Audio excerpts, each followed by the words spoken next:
Hi friends, ಎಲ್ಲರಿಗೂ ಕೂಡ ಮತ್ತೊಮ್ಮೆ ನಮ್ಮ ಚಾನಲ್ಗೆ ನಿಮಗೆ ಸ್ವಾಗತ. ಇವತ್ತಿನ ಒಂದು ವಿಡಿಯೋದಲ್ಲಿ ನಾವು ಸೆಪ್ಟೆಂಬರ್ 9ರ ಒಂದು ಪ್ರಚಲಿತ ಘಟನೆಗಳನ್ನು ನಾವು ನೋಡ್ಕೊಳ್ತಾ ಹೋಗೋಣ. ಅತಿ ಮುಖ್ಯವಾಗಿ ಈ ಒಂದು ಪ್ರಚಲಿತ ಘಟನೆಗಳು ನಿಮಗೆ ಯೂಸ್ಫುಲ್ ಆಗುವ ರೀತಿಯಲ್ಲಿ ಫ್ರೀಯಾಗಿ ಕೊಡುವಂಥ ಒಂದು ಪ್ರಯತ್ನವನ್ನು ನಾವು ಮಾಡ್ತಾ ಹೋಗ್ತಾ ಇದ್ದೇವೆ. ನಮ್ಮ ಪ್ರಯತ್ನ ನಿಮಗೆ ಯೂಸ್ಫುಲ್ ಆದರೆ ತಪ್ಪದೆ ನಮ್ಮ ಚಾನಲ್ನ ಸಬ್ಸ್ಕ್ರೈಬ್ ಮಾಡ್ಕೋಬೇಕು. ಅದರ ಜೊತೆಗೆ ಯಾರ್ಯಾರು ಸಬ್ಸ್ಕ್ರೈಬ್ ಮಾಡ್ಕೊಂಡಿಲ್ಲ ಎಲ್ಲರೂ ಕೂಡ ಪ್ಲೀಸ್ ನಿಮ್ಮ ಎಲ್ಲ ಸ್ನೇಹಿತರೊಂದಿಗೆ ಶೇರ್ ಮಾಡಿ, ಎಲ್ಲರೂ ಕೂಡ ನೀವು ಸಬ್ಸ್ಕ್ರೈಬ್ನ ಮಾಡಿಸ್ಬೋದು. ಪ್ರತಿದಿನ ಇದೇ ರೀತಿಯಲ್ಲಿ ಸ್ಲೈಡ್ ಮುಖಾಂತರ ನಿಮಗೆ ಪ್ರಚಲಿತ ಘಟನೆಗಳನ್ನು ಕೊಡುವಂಥ ಒಂದು ಪ್ರಯತ್ನ ನಮ್ಮ ಒಂದು ಚಾನಲಲ್ಲಿ ಫ್ರೀಯಾಗಿ ಅಥವಾ ಉಚಿತ ತರಗತಿ ರೂಪದಲ್ಲಿ ನಾವು ಮಾಡ್ತಾ ಇದ್ದೇವೆ. ಓಕೆನಾ? ಎಲ್ಲರೂ ಕೂಡ ನೀವು ಯೂಸ್ಫುಲ್ ಆಗಿ ನೀವು ತಗೊಳ್ಳಿ. ಓಕೆ, ಇವತ್ತಿನ ಒಂದು ಮೊದಲನೇ ಪ್ರಶ್ನೆ ಈ ರೀತಿಯಾಗಿದೆ. ಏನಪ್ಪ ಮೊದಲನೇ ಪ್ರಶ್ನೆ ಅಂತ ಅಂದರೆ, ಇಲ್ಲಿ 2025ರಲ್ಲಿ ಭಾರತದ ಮೊದಲ ಮೊಬೈಲ್ ಟೆಂಪರ್ಡ್ ಗ್ಲಾಸ್ ಕಾರ್ಖಾನೆಯನ್ನು ಇಲ್ಲಿ ಉದ್ಘಾಟನೆಯನ್ನು ಮಾಡಲಾಯಿತು ಅಂತ. ಅಂದರೆ 2025ರಲ್ಲಿ ಪ್ರಪ್ರಥಮ ಬಾರಿಗೆ 2025ರಲ್ಲಿ ಪ್ರಪ್ರಥಮ ಬಾರಿಗೆ ಅಂತ ಅಂದರೆ ಈ ಒಂದು ಭಾರತದಲ್ಲೇ ಪ್ರಥಮ ಬಾರಿಗೆ ನಮ್ಮ ಒಂದು ಇಂಡಿಯಾದಲ್ಲಿ ಇದುವರೆಗೂ ಕೂಡ ಇದೆ mobile tempered glass. Tempered glass ಅಂತ ಅಂದರೆ ಒಂದು ಮೊಬೈಲ್ ಇರ್ತದೆ. ಈ ಒಂದು ಮೊಬೈಲ್ ಮೇಲೆ ಒಂದು ಟೆಂಪರ್ಡ್ ಗ್ಲಾಸ್, ಸ್ಮಾಲಾಗಿ ಒಂದು ಗ್ಲಾಸ್ ಇರ್ತದೆ. ಎಲ್ಲರೂ ಕೂಡ ಫೋನ್ ಯೂಸ್ ಮಾಡ್ತಾ ಇದ್ದಾರೆ ಟೆಂಪರ್ಡ್ ಗ್ಲಾಸ್ ಅಂತ. ಈ ಒಂದು ಟೆಂಪರ್ಡ್ ಗ್ಲಾಸ್ನ ಒಂದು ಕಾರ್ಖಾನೆಯನ್ನು ಪ್ರಥಮ ಬಾರಿಗೆ ಅಂದರೆ ನಮ್ಮ ಒಂದು ಭಾರತದಲ್ಲಿ ಪ್ರಥಮ ಬಾರಿಗೆ ಎಲ್ಲಿ ಉದ್ಘಾಟನೆ ಮಾಡಲಾಯಿತು ಅಂತ ಇಲ್ಲಿ ಪ್ರಶ್ನೆ ಕೇಳಿದರೆ, ನೋಡಿ 4 ಆಪ್ಷನ್ ಕೊಟ್ಟಿದ್ದೇವೆ. ನೋಯ್ಡಾ, ಪುಣೆ, ಬೆಂಗಳೂರು, ಹೈದರಾಬಾದ್ ಅಂತ 4 ಆಪ್ಷನ್ಗಳು ಇದ್ದಾವೆ. ಇದಕ್ಕೆ ನಾವು ಸರಿಯಾದ ಉತ್ತರವನ್ನು ನಾವು ನೋಡೋದಾದರೆ, ಇಲ್ಲಿ ಭಾರತದ ಮೊದಲ ಮೊಬೈಲ್ ಟೆಂಪರ್ಡ್ ಗ್ಲಾಸ್ ಕಾರ್ಖಾನೆಯನ್ನು ಆಗಸ್ಟ್ 30ರಂದು, ನೋಡಿ ಆಗಸ್ಟ್ 30ರಂದು ನೋಯ್ಡಾದಲ್ಲಿ ಎಲ್ಲಪ್ಪ ಅಂತ ಅಂದರೆ ನೋಯ್ಡಾ ಎಂಬತಕ್ಕಂಥ ಒಂದು ಪ್ರದೇಶದಲ್ಲಿ ಎಲೆಕ್ಟ್ರಾನಿಕ್ಸ್ ಮಾಹಿತಿ ಮತ್ತು IT ಸಚಿವೆ ಶ್ರೀ ಅಶ್ವಿನಿ ವೈಷ್ಣವ್ ಅವರು ಉದ್ಘಾಟನೆಯನ್ನು ಮಾಡಿದ್ದಾರೆ. ಆಪ್ಟಿಮಸ್ ಎಲೆಕ್ಟ್ರಾನಿಕ್ಸ್ ಅಮೆರಿಕದ ಕಾರ್ನಿಂಗ್ ಇನ್ಕಾರ್ಪೊರೇಟೆಡ್ ಸಹಯೋಗದೊಂದಿಗೆ ಈ ಒಂದು ಟೆಂಪರ್ಡ್ ಗ್ಲಾಸ್ ಕಾರ್ಖಾನೆ ಏನಿದೆ ಇದನ್ನು ನಾವು ಸ್ಥಾಪನೆಯನ್ನು ಮಾಡಿದ್ದೇವೆ. ಈ ಒಂದು ಸೌಲಭ್ಯವು premium engineer by Corning brand ಅಡಿಯಲ್ಲಿ ಟೆಂಪರ್ಡ್ ಗ್ಲಾಸಲ್ಲಿ ತಯಾರಿಸ್ತದೆ. ಅಂದರೆ ಯಾವ ಇಂಜಿನಿಯರ್, ನೋಡಿ ಇಲ್ಲಿ ಪ್ರೀಮಿಯಂ ಇಂಜಿನಿಯರ್ ಬೈ ಕಾರ್ನಿಂಗ್ ಎಂಬತಕ್ಕಂಥ ಒಂದು ಬ್ರ್ಯಾಂಡ್ ಅಡಿಯಲ್ಲಿ ಇದು ಟೆಂಪರ್ಡ್ ಗ್ಲಾಸನ್ನು ಇಲ್ಲಿ ತಯಾರಿಸ್ತದೆ. ಈ ರೀತಿಯಾಗಿ ಏನು ಕೂಡ ಇಲ್ಲಿ ನಿಮಗೆ ಮಾಹಿತಿ ಬೇಡ, ಆಲ್ಮೋಸ್ಟ್ ವಿವರಣೆ ಬೇಕಾಗಿಲ್ಲ. ಇಲ್ಲಿ ನಿಮಗೆ ಪೊಲೀಸ್ ಕಾನ್ಸ್ಟೇಬಲ್ ಮತ್ತು PSIಗೆ ಡೈರೆಕ್ಟಾಗಿ ಎಷ್ಟು ಗೊತ್ತಿದ್ರೆ ಸಾಕು. PSI ಮತ್ತು ಪೊಲೀಸ್ ಕಾನ್ಸ್ಟೇಬಲ್ಗೆ ಈ ಒಂದು ಭಾರತದ ಮೊದಲ ಮೊಬೈಲ್ನ ಒಂದು ಟೆಂಪರ್ಡ್ ಗ್ಲಾಸ್ ಕಾರ್ಖಾನೆಯನ್ನು ಎಲ್ಲಿ ಉದ್ಘಾಟನೆ ಮಾಡಲಾಯಿತು ಅಂತ ಅಂದರೆ ನೋಯ್ಡಾ ಎಂಬತಕ್ಕಂಥ ಒಂದು ಪ್ರದೇಶ. ಹಾಗಾದರೆ ಈ ಒಂದು ನೋಯ್ಡಾ ಯಾವ ಒಂದು ರಾಜ್ಯದಲ್ಲಿದೆ ಅಂತ ಕೇಳಿದರೆ ಉತ್ತರ ಪ್ರದೇಶ ಅಂತ. ಓಕೆನಾ? ಉತ್ತರ ಪ್ರದೇಶ ಇದಕ್ಕೆ ಸರಿಯಾದ ಉತ್ತರ ಆಗಿದೆ. ನೆಕ್ಸ್ಟು ಮುಂದಿನ ಒಂದು ಪ್ರಶ್ನೆ ನೋಡೋಣ. ಮುಂದಿನ ಪ್ರಶ್ನೆ ಈ ರೀತಿಯಾಗಿದೆ. ಅಮೇರಿಕಾದಲ್ಲಿ ನಡೀತಕ್ಕಂಥ ಒಂದು ವಿಶ್ವಕಪ್ಗೆ ಯಾವ ದೇಶವು ತನ್ನ ಮೊದಲ ಅಧಿಕೃತ ಪಿಕಲ್ ಬಾಲ್ ತಂಡವನ್ನು ಕಳುಹಿಸ್ತಾ ಇದೆ ಅಂತ.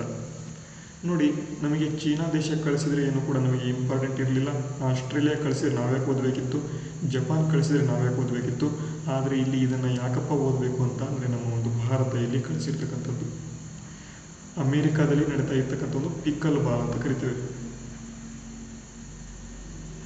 ಪಿಕಲ್ ಬಾಲ್ ಎಂಬತಕ್ಕಂಥ ಒಂದು ಆಟಕ್ಕೆ ಈ ಒಂದು ನಮ್ಮ ಒಂದು ಭಾರತ ದೇಶ ಮೊದಲ ಒಂದು ಅಧಿಕೃತ ಪಿಕಲ್ ಬಾಲ್ ತಂಡವನ್ನು ಇಲ್ಲಿ ಕಳಿಸ್ತಾ ಇರ್ತಕ್ಕಂಥದ್ದು. ಆಪ್ಷನ್ ಇಲ್ಲಿ ಎರಡನೇದು ಭಾರತ ಸರಿಯಾದ ಉತ್ತರ. ನೋಡಿ, ಅಕ್ಟೋಬರ್ 27ರಿಂದ ನವೆಂಬರ್ 2ರವರೆಗೆ ನಡೀತಕ್ಕಂಥ ಒಂದು ಫ್ಲೋರಿಡಾ ಅಂತ ಅಂದರೆ USA ಇದೆ.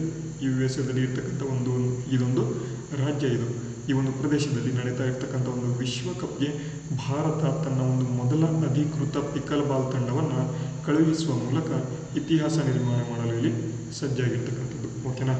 ಯಾವ ಒಂದು ದೇಶ ಕಳಿಸ್ತಾ ಇದೆ ಫಸ್ಟ್ ಟೈಮ್ ಅಂತ ಅಂದರೆ ಭಾರತ. ಅಂದರೆ ನಮ್ಮ ಒಂದು ಭಾರತ ಕಳಿಸ್ತಾ ಇದೆ, ಅದಕ್ಕಾಗಿ ಕ್ವಶನನ್ನು ಇಲ್ಲಿ ಫ್ರೇಮ್ ಆಗಿರ್ತಕ್ಕಂಥದ್ದು. ಓಕೆ, ಅದೇ ರೀತಿ ಮುಂದಿನ ಪ್ರಶ್ನೆ ನೋಡೋದಾದರೆ, ಇಲ್ಲಿ ಅಪರೂಪದ ಡ್ರ್ಯಾಗನ್ ಫ್ಲೈ ಪ್ರಭೇದ ಇಲ್ಲಿ ಯಾವುದಪ್ಪ ಅಂತಂದರೆ ಕ್ರೋಕೋಥೆಮಿಸ್ ಎರಿತ್ರಿಯಾ ಎಂಬತಕ್ಕಂಥದ್ದು ಇತ್ತೀಚೆಗೆ ಯಾವ ಪ್ರದೇಶದಲ್ಲಿ ಕಂಡು ಬಂದಿದೆ ಅಂತ ಇಲ್ಲಿ ಪ್ರಶ್ನೆ ಕೇಳಬಹುದು. ಅಪರೂಪದ ಡ್ರ್ಯಾಗನ್ ಫ್ಲೈ ಪ್ರಭೇದ ಕ್ರೋಕೋಥೆಮಿಸ್ ಎರಿತ್ರಿಯಾ ಇತ್ತೀಚೆಗೆ ಯಾವ ಪ್ರದೇಶದಲ್ಲಿ ಕಂಡು ಬಂದಿದೆ ಇಲ್ಲಿ ಪ್ರಶ್ನೆ ಕೇಳಿದರೆ, ಇದು ನಮ್ಮ ಒಂದು ಪಶ್ಚಿಮ ಘಟ್ಟಗಳು ಅಥವಾ ಇಲ್ಲಿ ವೆಸ್ಟರ್ನ್ ಘಾಟ್ಸ್ ಅಂತಲೂ ಕೂಡ ನಾವು ಇದನ್ನು ಕರಿತೇವೆ. ಅದರ ಜೊತೆಗೆ ಈ ಒಂದು ವೆಸ್ಟರ್ನ್ ಘಾಟ್ಸ್ ತುಂಬ ಇಂಪಾರ್ಟೆಂಟು. ನಮ್ಮ ಒಂದು ಯುನೆಸ್ಕೋ ಪಟ್ಟಿ ಇದು ಸೇರಿದೆ.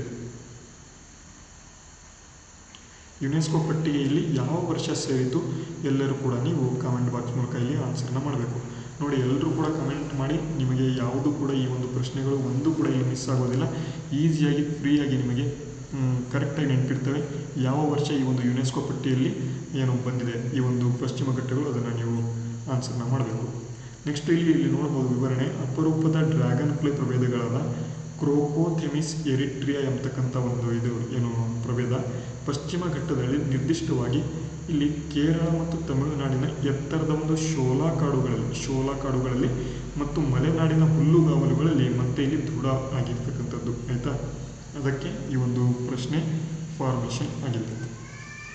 ಓಕೆ, ಮುಂದಿನ ಪ್ರಶ್ನೆ. ಮಹಿಳಾ ಕ್ರಿಕೆಟ್ ಅನ್ನು ಜಾಗತಿಕವಾಗಿ ಉತ್ತೇಜನ ಮಾಡಲು ಯಾವ ತಂತ್ರಜ್ಞಾನ ಕಂಪನಿಯು ಅಂತಾರಾಷ್ಟ್ರೀಯ ಕ್ರಿಕೆಟ್ ಮಂಡಳಿ ಅಥವಾ ಇಂಟರ್ನ್ಯಾಷನಲ್ ಕ್ರಿಕೆಟ್ ಕೌನ್ಸಿಲ್ನೊಂದಿಗೆ ಪಾಲುದಾರಿಕೆ ಅಥವಾ ಇಲ್ಲಿ ಏನು ಮೆಮೊರಾಂಡಮ್ ಆಫ್ ಅಂಡರ್ಸ್ಟ್ಯಾಂಡಿಂಗ್ ಅಥವಾ ಪಾಲುದಾರಿಕೆಯನ್ನು ಇಲ್ಲಿ ಹೊಂದಿದೆ ಅಂತ ಇಲ್ಲಿ ಪ್ರಶ್ನೆ ಕೇಳ್ಬೋದು. ಇಲ್ಲಿ ಗೂಗಲ್ ಎಂಬತಕ್ಕಂಥ ಒಂದು ಕಂಪನಿ ಮಹಿಳಾ ಕ್ರಿಕೆಟನ್ನು ಜಾಗತಿಕವಾಗಿ ಉತ್ತೇಜನ ಮಾಡಲು ICCನೊಂದಿಗೆ ಪಾಲುದಾರಿಕೆಯಲ್ಲಿ ಹೊಂದಿರತಕ್ಕಂಥದ್ದು. ಆಪ್ಷನ್ ಇಲ್ಲಿ ಡಿ ಸರಿಯಾದ ಉತ್ತರ ಆಗಿದೆ. ಮಹಿಳಾ ಕ್ರಿಕೆಟ್ನ ಜಾಗತಿಕ ಗೋಚರತೆ ಆಗಿರ್ಬೋದು ಮತ್ತು ಪ್ರವೇಶವನ್ನು ಹೆಚ್ಚಳ ಮಾಡಲು ಅಂತಾರಾಷ್ಟ್ರೀಯ ಕ್ರಿಕೆಟ್ ಕೌನ್ಸಿಲ್ ಗೂಗಲ್ನೊಂದಿಗೆ ಕಾರ್ಯತಂತ್ರದ ಒಂದು ಪಾಲುದಾರಿಕೆಯನ್ನು ಇಲ್ಲಿ ಮಾಡಿರ್ತಕ್ಕಂಥದ್ದು. ಓಕೆನಾ, ಇದಕ್ಕೆ ಸರಿಯಾದ ಉತ್ತರ ಆಪ್ಷನ್ ಇಲ್ಲಿ ಡಿ ಸರಿಯಾದ ಉತ್ತರ ಆಗಿದೆ. ಅದೇ ರೀತಿ ಮುಂದಿನ ಪ್ರಶ್ನೆ. 2025ರಲ್ಲಿ ಭಾರತವು ರಾಷ್ಟ್ರೀಯ ಪೌಷ್ಟಿಕಾಂಶ ಸಪ್ತಾಹವನ್ನು ಯಾವ ದಿನಾಂಕದಂದು ಯಾವ ವಾರ ಇಲ್ಲಿ ಆಚರಣೆಯಲ್ಲಿ ಮಾಡ್ತದೆ ಅಂತ ಇಲ್ಲಿ ಕೇಳಿದರೆ ತುಂಬ ಇಂಪಾರ್ಟೆಂಟ್. ಇಲ್ಲಿ ನ್ಯಾಷನಲ್ ನ್ಯೂಟ್ರಿಷನಲ್ ವೀಕ್ ಅಂತ ನಾವು ಕರಿತೇವೆ. ನ್ಯಾಷನಲ್ ನ್ಯೂಟ್ರಿಷನಲ್ ವೀಕ್ ಅಂತ ನಾವು ಕರಿತೇವೆ.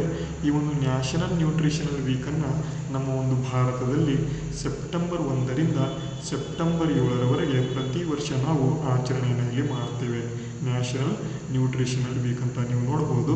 ಭಾರತದಲ್ಲಿ ಸೆಪ್ಟೆಂಬರ್ 1ರಿಂದ 7ರವರೆಗೆ ಇಲ್ಲಿ ಯಾವ ಒಂದು ಥೀಮ್ ಮುಖಾಂತರ ಅಂತ ನೋಡೋದಾದರೆ ಉತ್ತಮ ಜೀವನಕ್ಕಾಗಿ ಸರಿಯಾಗಿ ತಿನ್ನಿರಿ ಅಂತಕ್ಕಂಥ ಒಂದು ಥೀಮ್ನ ಒಂದು ಇದು ಉದ್ದಾರದಿಂದ ಈ ಒಂದು ರಾಷ್ಟ್ರೀಯ ಪೌಷ್ಟಿಕಾಂಶ ಸಪ್ತಾಹವನ್ನು 2025ರಲ್ಲಿ ನಾವು ಇಲ್ಲಿ ಆಚರಣೆಯನ್ನು ಇಲ್ಲಿ ಮಾಡ್ತಾ ಇದ್ದೇವೆ. ಯಾವಾಗ ಅಂತ ಕೇಳಿದರೆ ಸೆಪ್ಟೆಂಬರ್ 1st ವೀಕ್ ನಾವು ಪ್ರತಿ ವರ್ಷ ನಾವು ಆಚರಣೆಯನ್ನು ಮಾಡ್ತೇವೆ. ಸೆಪ್ಟೆಂಬರ್ 1st ವೀಕ್ ನಾವು ಆಚರಣೆಯನ್ನು ಮಾಡ್ತೇವೆ. ರಾಷ್ಟ್ರೀಯ ಪೌಷ್ಟಿಕಾಂಶ ಸಪ್ತಾಹ ಅಂತ ಇದನ್ನು ನ್ಯಾಷನಲ್ ನ್ಯೂಟ್ರಿಷನಲ್ ವೀಕ್ ಅಂತ ಕರಿತೇವೆ. ಇದರ ಒಂದು ಥೀಮ್ ಏನಂತ ಕೇಳಿದರೆ ಇಲ್ಲಿ ಉತ್ತಮ ಜೀವನಕ್ಕಾಗಿ ಸರಿಯಾಗಿ ತಿನ್ನಿರಿ ಅಂತಕ್ಕಂಥ ಒಂದು ಥೀಮ್ ಮುಖಾಂತರ ಇದು ಬರ್ತಿದೆ. ಅದೇ ರೀತಿ ಮುಂದಿನ ಪ್ರಶ್ನೆ. 2025ರ ಮ್ಯಾಗಸೆ ಪ್ರಶಸ್ತಿಯನ್ನು ಗೆದ್ದಂತಹ ಮೊದಲ ಭಾರತೀಯ NGO ಸಂಸ್ಥೆ ಇಲ್ಲಿ ಯಾವುದು ಅಂತ ಕೇಳಿದರೆ 2025ರ ಮ್ಯಾಗಸೆ ಪ್ರಶಸ್ತಿಯನ್ನು ಗೆದ್ದಿರ್ತಕ್ಕಂತಹ ಒಂದು ಮೊದಲ ಭಾರತೀಯ NGO ಅಥವಾ ನಾನ್ ಗೌರ್ನಮೆಂಟ್ ಆರ್ಗನೈಸೇಷನ್ ಇಲ್ಲಿ ಸಂಸ್ಥೆ ಇಲ್ಲಿ ಯಾವುದು ಅಂತ ಕೇಳಿದರೆ ಇದು ಯಾವುದಪ್ಪ ಅಂತ ಅಂದರೆ ಎಜುಕೇಟ್ ಗರ್ಲ್ಸ್ ಅಂತಕ್ಕಂಥದ್ದು. ಈ ಒಂದು ನಾನ್ ಗೌರ್ನಮೆಂಟ್ ಆರ್ಗನೈಸೇಷನ್ ಈ ಒಂದು ಮ್ಯಾಗಸೆ ಪ್ರಶಸ್ತಿಯನ್ನು ಪ್ರಪ್ರಥಮ ಬಾರಿಗೆ ಭಾರತದ ಒಂದು NGO ಇಲ್ಲಿ ಗೆದ್ದಿರ್ತಕ್ಕಂಥದ್ದು. ಹಾಗಾದರೆ ಇದನ್ನು ಸ್ಥಾಪನೆ ಮಾಡಿದವರು ಯಾರು ಅಂತ ನಿಮಗೆ ಪ್ರಶ್ನೆ ಕೇಳ್ಬೋದು. ಸಫೀನಾ ಹುಸೇನ್ ಅಂತಕ್ಕಂಥವರು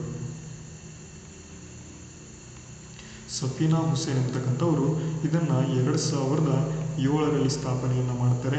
ಇಲ್ಲಿ ನೀವು ನೋಡ್ಬೋದು 2007ರಲ್ಲಿ ಸಫೀನಾ ಹುಸೇನ್ ಎಂಬತಕ್ಕಂಥವರು ಸ್ಥಾಪಿಸಿದ ಎಜುಕೇಟ್ ಗರ್ಲ್ಸ್ ಎಂಬತಕ್ಕಂತಹ ಒಂದು NGO ಇದನ್ನು 2025ರ ಒಂದು ಮ್ಯಾಗಸೆ ಪ್ರಶಸ್ತಿಗೆ ಇಲ್ಲಿ ಪ್ರಶಸ್ತಿಯನ್ನು ನೀಡಿ ಇಲ್ಲಿ ಗೌರವಿಸಲಾಗಿದೆ. ಇದನ್ನು ಏಷ್ಯಾದ ನೋಬೆಲ್ ಪ್ರಶಸ್ತಿ ಅಂತ ನಾವು ಕರಿತೇವೆ.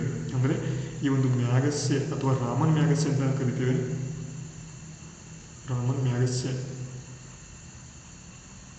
ಈ ಒಂದು ಪ್ರಶಸ್ತಿಯನ್ನು ಏಷ್ಯಾದ ನೋಬೆಲ್ ಅಂತ ಕರಿತೇವೆ. ಏಷ್ಯಾಸ್ ನೋಬೆಲ್ ಪ್ರೈಸ್ ಅಂತ ನಾವು ಕರಿತೇವೆ. ಇದನ್ನು 2025ರಲ್ಲಿ ಎಜುಕೇಟ್ ಗರ್ಲ್ಸ್ ಅಂತಕ್ಕಂಥ ಒಂದು NGOಗೆ ಈ ಒಂದು ಪ್ರಶಸ್ತಿ ಇಲ್ಲಿ ಸಿಕ್ಕಿರ್ತಕ್ಕಂಥದ್ದು. ಓಕೆನಾ. ಮುಂದಿನ ಪ್ರಶ್ನೆ ನೋಡೋಣ. ಮುಂದಿನ ಪ್ರಶ್ನೆ ಈ ರೀತಿಯಾಗಿದೆ.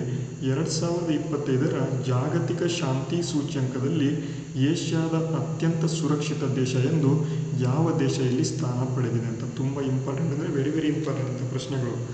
ಜಾಗತಿಕ ಶಾಂತಿ ಸೂಚ್ಯಂಕ ಅಂತಂದರೆ ಇಂಟರ್ನ್ಯಾಷನಲ್ ಪೀಸ್ ಇಂಡೆಕ್ಸ್ ಅಂತ.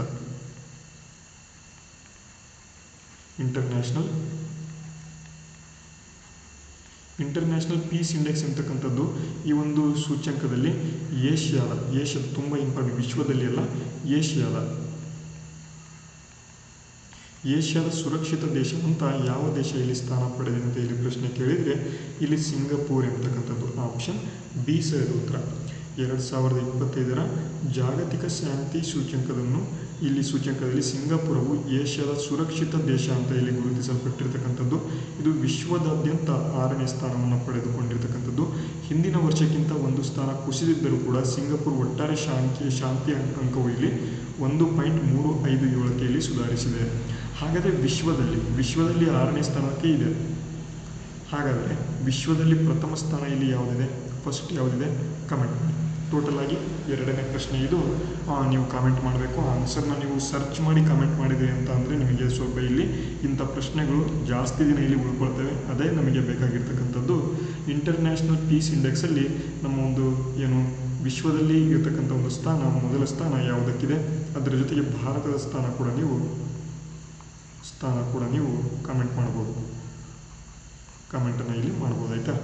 ಮುಂದಿನ ಪ್ರಶ್ನೆ ನೋಡೋಣ. ಇಲ್ಲಿ ಭಾರತೀಯ ಸೇನೆ ಮತ್ತು ITBP ಎಂಬತಕ್ಕಂಥದ್ದು ಇಂಡೋ ಟಿಬೇಟಿಯನ್ ಬಾರ್ಡರ್ ಫೋರ್ಸ್ ಅಂತ. ITBP Indo Tibetan border police, ಭಾರತೀಯ ಸೇನೆ ಅಂತಂದರೆ ಇಂಡಿಯನ್ ಆರ್ಮಿ. ಈ ಒಂದು 2 ಆರ್ಗನೈಸೇಷನ್ಗಳು ಜಂಟಿಯಾಗಿ ಅಚೂಕ್ ಪ್ರಹಾರ್ ಎಂಬತಕ್ಕಂಥದ್ದು, ಇಲ್ಲಿ ನೋಡಿ ಅಚೂಕ್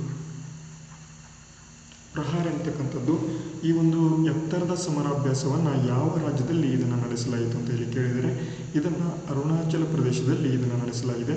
ಭಾರತೀಯ ಸೇನೆ ಮತ್ತು ಇಂಡೋ ಟಿಬೇಟಿಯನ್ ಗಡಿ ಪೊಲೀಸ್ ಅಥವಾ ITBP ಎಂಬತಕ್ಕಂಥದ್ದು ಅರುಣಾಚಲ ಪ್ರದೇಶದಲ್ಲಿ ಅಚೂಕ್ ಪ್ರಹಾರ್ ಎಂಬತಕ್ಕಂಥದ್ದು ಇಲ್ಲಿ ಕೊಟ್ಟಿದ್ದಾರೆ ನೋಡಿ.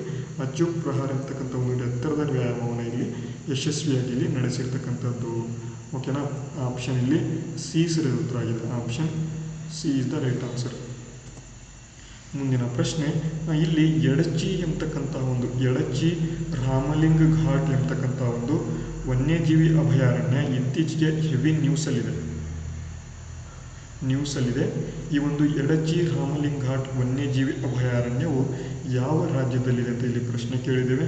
ಗುಜರಾತ್ ಇದೆ, ರಾಜಸ್ಥಾನ, ಮಹಾರಾಷ್ಟ್ರ ಮತ್ತು ಮಧ್ಯಪ್ರದೇಶ ಅಂತ ಇಲ್ಲಿ 4 ಆಪ್ಷನ್ ಕೊಟ್ಟಿದ್ದಾರೆ. ಇಲ್ಲಿ ಯಾವ ರಾಷ್ಟ್ರ ಅಂತ ಅಂದರೆ ಇಲ್ಲಿ ಮಹಾರಾಷ್ಟ್ರ ಎಂಬತಕ್ಕಂಥದ್ದು. ಮಹಾರಾಷ್ಟ್ರದಲ್ಲಿ ಈ ಒಂದು ಎಡಚಿ ರಾಮಲಿಂಗ ಘಾಟ್ ಎಂಬತಕ್ಕಂಥ ಒಂದು ವನ್ಯಜೀವಿ ಅಭಯಾರಣ್ಯ ಈ ಒಂದು ರಾಜ್ಯದಲ್ಲಿ ನಮಗೆ ಕಂಡು ಬರ್ತಕ್ಕಂಥದ್ದು. ಆಪ್ಷನ್ ಇಲ್ಲಿ ಸಿ ಸರಿಯಾದ ಉತ್ತರ. ಇಲ್ಲಿ ನೋಡಿ, ಇತ್ತೀಚೆಗೆ ಒಂದು ಚಿಕ್ಕ ಗಂಡು ಹುಲಿ ವಿದರ್ಭದಿಂದ 450 ಕಿಲೋಮೀಟರ್ ದೂರ ಪ್ರಯಾಣಿಸಿ ದಶಕಗಳ ಕಾಲ ದೊಡ್ಡ ಬೆಕ್ಕುಗಳ ಉಪಸ್ಥಿತಿ ಇಲ್ಲದ ಒಂದು ನಂತರ ಎಡಚಿ ರಾಮಲಿಂಗ ಘಾಟ್ ವನ್ಯಜೀವಿ ಅಭಯಾರಣ್ಯದಲ್ಲಿ ಇದು ನೆಲೆಸಿತ್ತು. ಅದಕ್ಕಾಗಿ ಒಂದು ಎಡಚಿ ಅಂತಕ್ಕಂಥ ಒಂದು ರಾಮಲಿಂಗ ಘಾಟ್ ಅಂತಕ್ಕಂಥ ಒಂದು ವನ್ಯಜೀವಿ ಅಭಯಾರಣ್ಯ ನ್ಯೂಸಲ್ಲಿದೆ. ಇದು ಮಹಾರಾಷ್ಟ್ರದ ಒಂದು ಉಸ್ಮಾನಾಬಾದ್ ಜಿಲ್ಲೆಯಲ್ಲಿ ಕಂಡುಬರುತ್ತದೆ. ಇದನ್ನು ಮೇ 23, 1997ರಂದು ಈ ಒಂದು ಅಭಯಾರಣ್ಯವನ್ನು ಸ್ಥಾಪನೆಯನ್ನು ಇಲ್ಲಿ ಮಾಡಲಾಗಿದೆ. ಇದೇನು ಇಂಪಾರ್ಟೆಂಟ್ ಅಲ್ಲ, ಆದರೆ ನಿಮಗೆ ಗೊತ್ತಿರಬೇಕು. ಈ ಒಂದು ಎಡಚಿ ಅಂತಕ್ಕಂಥ ಒಂದು ಅಭಯಾರಣ್ಯ ಇದು ಎಲ್ಲಿದೆ ಅಂತ ಅಂದರೆ ಮಹಾರಾಷ್ಟ್ರದಲ್ಲಿದೆ. ಮಹಾರಾಷ್ಟ್ರದಲ್ಲಿ ಇದು ಕಂಡುಬರ್ತದೆ. ಅದೇ ರೀತಿ ಮುಂದಿನ ಪ್ರಶ್ನೆ ಇಲ್ಲಿ ಭೂಕುಸಿತದಿಂದಾಗಿ ಇತ್ತೀಚೆಗೆ ಸುದ್ದಿಯಲ್ಲಿ ಕಾಣಿಸಿಕೊಂಡ ರಾಟಲ್ ಜಲವಿದ್ಯುತ್ ಯೋಜನೆ ಯಾವ ರಾಜ್ಯ ಅಥವಾ ಕೇಂದ್ರಾಡಳಿತ ಪ್ರದೇಶದಲ್ಲಿ ಇದು ನಮಗೆ ಕಂಡುಬರುತ್ತೆ ಅಂತ ಕೇಳಿದರೆ ರಾಟಲ್ ಜಲವಿದ್ಯುತ್ ಯೋಜನೆಯಲ್ಲಿ ಎಲ್ಲೂ ಕಂಡುಬರುತ್ತೆ ಅಂತಂದರೆ ಜಮ್ಮು ಕಾಶ್ಮೀರದಲ್ಲಿ ನಮಗೆ ಕಂಡುಬರುತ್ತದೆ. ಈ ಒಂದು ಜಮ್ಮು ಕಾಶ್ಮೀರದ ಒಂದು ಕಿಶ್ತ್ವಾರ್ ಎಂಬತಕ್ಕಂಥ ಒಂದು ಪ್ರದೇಶದಲ್ಲಿರುವ ರಾಟಲ್ ಜಲವಿದ್ಯುತ್ ಯೋಜನೆಯಲ್ಲಿ ಇತ್ತೀಚೆಗೆ ಸಂಭವಿಸಿದ ಭೂಕುಸಿತದಲ್ಲಿ 5 ಜನ ಗಾಯಗೊಂಡಿದ್ದಾರೆ. ಇದು ಚೀನಾಬ್ ನದಿಯ ಒಂದು ಮೇಲೆ 850 ಮೆಗಾವ್ಯಾಟ್ ನದಿಯಿಂದ ಇಲ್ಲಿ ಹರಿತಕ್ಕಂಥ ಒಂದು ಜಲವಿದ್ಯುತ್ ಸ್ಥಾವರ ಇದು ಆಗಿರ್ತಕ್ಕಂಥದ್ದು. ಈ ಯೋಜನೆಯನ್ನು ಜಮ್ಮು ಮತ್ತು ಕಾಶ್ಮೀರ ರಾಜ್ಯ ವಿದ್ಯುತ್ ಅಭಿವೃದ್ಧಿ ನಿಗಮ, ಇಲ್ಲಿ JKSPDC ಎಂಬತಕ್ಕಂಥದ್ದು ಮತ್ತು ರಾಷ್ಟ್ರೀಯ ಜಲವಿದ್ಯುತ್ ನಿಗಮ ಅಂದರೆ NHPC ಎಂಬತಕ್ಕಂಥದ್ದು ಜಂಟಿ ಉದ್ಯಮವಾದ ರಾಟಲ್ ಜಲವಿದ್ಯುತ್ ನಿಗಮದೊಂದಿಗೆ ಅಭಿವೃದ್ಧಿಯಲ್ಲಿ ಪಡಿಸಿರ್ತಕ್ಕಂಥದ್ದು. ಮತ್ತು ಇಲ್ಲಿ ರಾಷ್ಟ್ರೀಯ ಜಲವಿದ್ಯುತ್ ನಿಗಮದ ಒಂದು 51% ಶೇರ್ ಇದೆ. ಕಾಶ್ಮೀರದ ಒಂದು ಜಲವಿದ್ಯುತ್ ನಿಗಮದ ಮಂಡಳಿಯಿಂದ 49% ಇಲ್ಲಿ ಶೇರ್ ಇರ್ತಕ್ಕಂಥದ್ದು. ಶೇರ್ ಕೂಡ ಇಂಪಾರ್ಟೆಂಟ್ ಅಲ್ಲ, ಆದರೆ ನಮಗೆ ಇಂಪಾರ್ಟೆಂಟ್ ಬೇಕಾಗಿರ್ತಕ್ಕಂಥದ್ದು ಇದು ರಾಟಲ್ ಜಲವಿದ್ಯುತ್ ಯೋಜನೆ ಯಾವ ರಾಜ್ಯದಲ್ಲಿದೆ ಅಂತ ಕೇಳಿದರೆ ಇದು ನ್ಯೂಸಲ್ಲಿ ಇತ್ತು, ಜಮ್ಮು ಕಾಶ್ಮೀರದಲ್ಲಿ ಇದು ಕಂಡು ಬರ್ತಕ್ಕಂಥದ್ದು. ಅದೇ ರೀತಿ ಮುಂದಿನ ಪ್ರಶ್ನೆ, 18ನೇ ಅಂತಾರಾಷ್ಟ್ರೀಯ ಭೂವಿಜ್ಞಾನ ಒಲಿಂಪಿಯಾಡ್, ಇದು ಇಂಟರ್ನ್ಯಾಷನಲ್ ಅರ್ತ್ ಸೈನ್ಸ್ ಒಲಿಂಪಿಯಾಡ್ 2025ರಲ್ಲಿ ಇದು ಎಲ್ಲಿ ನಡೆಯಿತು ಅಂತ ಇಲ್ಲಿ ಪ್ರಶ್ನೆ ಕೇಳಿದರೆ, ಇದು ಇತ್ತೀಚೆಗೆ ಚೀನಾದಲ್ಲಿ ಇದು ನಡೆದಿರ್ತಕ್ಕಂಥದ್ದು. ತುಂಬ ಇಂಪಾರ್ಟೆಂಟ್, ಡೈರೆಕ್ಟಾಗಿ ಇದನ್ನು ನೆನಪಿಟ್ಕೊಳ್ಳಿ. ಚೀನಾದಲ್ಲಿ ಇಂಟರ್ನ್ಯಾಷನಲ್ ಅರ್ತ್ ಸೈನ್ಸ್ ಒಲಿಂಪಿಯಾಡ್ ಅಂತ ನಾವು ಕರಿತೇವೆ ಇಂಗ್ಲೀಷ್ನಲ್ಲಿ, ಕನ್ನಡದಲ್ಲಿ ಅಂತಾರಾಷ್ಟ್ರೀಯ ಭೂವಿಜ್ಞಾನ ಒಲಿಂಪಿಯಾಡ್ ಅಂತ ಕರಿತೇವೆ. ಇದು ಇಲ್ಲಿ ಚೀನಾದಲ್ಲಿ ಇಲ್ಲಿ ಜಿನಿಂಗ್ ಎಂಬತಕ್ಕಂಥ ಒಂದು ಪ್ರದೇಶ, ಜಿನಿಂಗ್ ಎಂಬತಕ್ಕಂಥ ಒಂದು ಪ್ರದೇಶದಲ್ಲಿ ಇದು ನಡೆದಿರ್ತಕ್ಕಂಥದ್ದು. ಪ್ರಶ್ನೆ ಕೇಳ್ಬೋದು, ಇದನ್ನು ನೆನಪಿಟ್ಕೊಳ್ಳಿ. ಓಕೆನಾ? ಇವಾಗಿದ್ದು ಇವತ್ತಿನ ಒಂದು ತರಗತಿ. ಈ ಒಂದು ತರಗತಿ ನಿಮಗೆ ಯೂಸ್ಫುಲ್ ಆಗಿದೆ ಅಂತ ಅಂದ್ಕೊಂಡಿದ್ದೇನೆ. ಇದೇ ರೀತಿ ತರಗತಿ ಬೇಕು ಅಂತಂದರೆ ಎಲ್ಲರೂ ಕೂಡ ನಮ್ಮ ಚಾನಲ್ನ ಸಬ್ಸ್ಕ್ರೈಬ್ ಮಾಡ್ಕೊಳ್ಳಿ. ಮತ್ತು ಡಿಸ್ಕ್ರಿಪ್ಷನಲ್ಲಿ ಈಗಾಗಲೇ ಟೆಲಿಗ್ರಾಮ್ ಲಿಂಕನ್ನು ಕೊಟ್ಟಿದ್ದೇನೆ. ಆ ಒಂದು ಟೆಲಿಗ್ರಾಮ್ ಲಿಂಕನ್ನು ನೀವು ಜಾಯಿನ್ ಆದ್ರಿ ಅಂತ ಅಂದರೆ ಈ ಒಂದು ನಾನು ತರಗತಿ ಮಾಡ್ತೀನಲ್ಲ ಇದರ ಒಂದು PDF ನೀವು ಫ್ರೀಯಾಗಿ ಪಡ್ಕೋಬೋದು, ಫ್ರೀಯಾಗಿ ನೀವು ಪಡೆದುಕೊಳ್ಳಬಹುದು. ಆಯಿತಾ? ಈ ಒಂದು ವಿಡಿಯೋ ಯೂಸ್ಫುಲ್ ಆದರೆ ಎಲ್ಲರೂ ಕೂಡ ತಪ್ಪದೇ ಸಬ್ಸ್ಕ್ರೈಬ್ ಮಾಡಿ ಅಂತ ಹೇಳ್ತಾ ವಿಡಿಯೋನ ಮುಗಿಸ್ತಾ ಇದ್ದೇನೆ. ಮುಂದಿನ ವಿಡಿಯೋದಲ್ಲಿ ಸಿಗೋಣ. ಅಲ್ಲಿವರೆಗೂ ಜೈ ಹಿಂದ್, ವಂದೇ ಮಾತರಂ.